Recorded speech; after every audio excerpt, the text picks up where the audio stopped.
šitoje medžiagoje nėra prasmės į ją žiūrėti kaip į tokią neveiksnę, kūno neveikiančią literatūrą, nes jinai neturi tų įprastų komponentų, kurie būdingi dramos pjesėms. Neturi kažkokios 3 aktų struktūros, Aristotelis netinka, neturi personažai viršų uždavinio siekiamybės, Stanislavskis netinka, niekas netinka. Tai yra tokia personažų vitrina, per kurią keliauja Alisa ir patiria vis kitą stebuklinį personažą.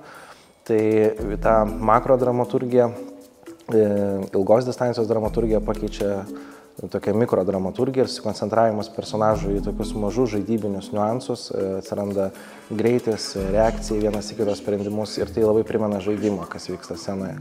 Tai mūsų ir prieiga tokia, tiesiog nuolat skatinti tą kūrybiškumą, lengvumą, nes personažai čia, kai mes sakom sunkumas arba gilis, ar ne, tai iškart šitą metaforą primena kažkokią jūrą arba ežerą, kurį sunku pajudinti, kuris tūkstančius metų ten stovi. O čia mes įsivaizduojam tą siužetą ir personažų plėtotę kaip tokį siaurą, lengvą, greitai vagą keičiantį upelį ir turi aktoriai būti ypatingai greito pasiruošimo, tokio greitos reakcijos, žaidybiškai nusiteikę ir taip kažkaip saugiu būdu ir psichologiškai jaukioj, tokioj linksmesnėje atmosferoje tiesiog stengtis iškrapštyti iš Alisos veidrodžių karalystėje tą stebuklo laukimą ir nepasiduoti tiems visiems mus kartais kasdien visus žlugdančiais visokiais dienos praradimais, liūdesiais, neišsimiegojimais.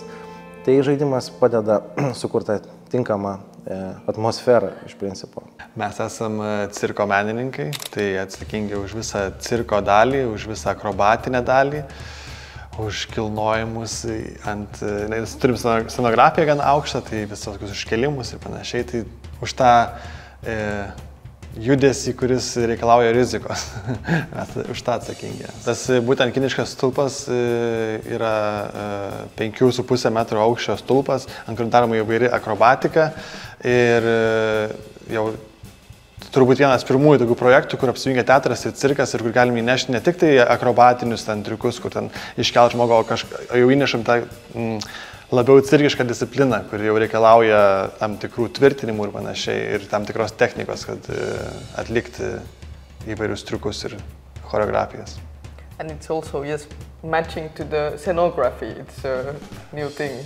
It's very big scenography and we need to make it fit in the whole stage. So the workshop helped a lot and we start building it. We start building it from absolutely nothing because we didn't know the people.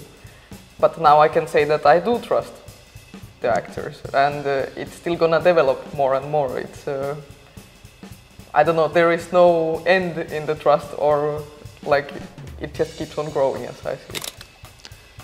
Ja, tai tie būtent tos 3 savaitės mes irgi labai koncentravomės į tai, nes mokydamėsi naujus triukus atsiranda daugiau rizikos ir mes bandėm tą pasitikėjimą auginti kartu su rizikos kelimu, kad nebūtų, kad mes kažkur suklystam, nes kai suklysti kažkur, kas atsitinka, pasitikėjimas krenta žemiau negu buvo pradžioje. Tai mes stengiamės jį labai kelt kartu ir tai mūsų yra toksai komandos sunešimas kartu ir pasitikėjimas, kad galėtume atlikti kuo sudėtingesnius dalykus. Tai be abejo tikrai yra matyti patogiausia forma atskleisti tam pačiam stebuklui ant scenos, nes aš galiu šiek tiek varijuoti medijomis ir taip kurti kažkokias magiškas dalis šiek tiek.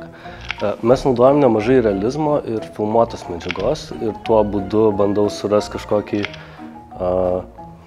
kažkokį darinį, kuris sujungtų tos abu pasaulius ir padėtų žiūrovai tiesiog atskleisti tą magišką dalį ir suprasti kažkaip, jog tai vis dėlto vyksta čia ant scenos ir tau nereikia to žiūrėti kaip videoklipo ar kažkokios video medžiagos.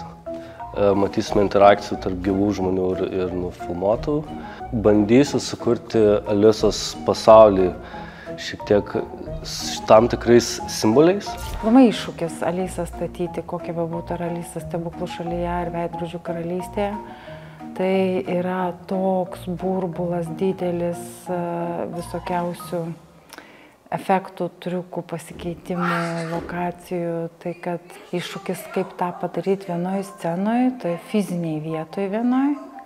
Visas tas skirtingas lokacijas. Tai iš esmės efektai yra paviršiai, kuriuose dingsta ir pasirodo žmonės. Ar tai būtų projekcija, ar tai būtų gyvas aktorius, atlikėjas.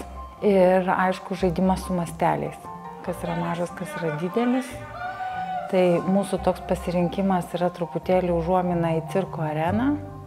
Bet ta cirko arena, aišku, turi ir tokius atpažįstamus elementus, kaip kas būdinga Alisai, ar tai būtų šachmatų figūros, šachmatų lenta ar kortų kaladė, priklausomai nuo istorijos. Šiuo atveju pas mus yra šachmatai ir veidrodis, veidrodis su visais efektais, kiek galima iš to veidrodžio išgauti.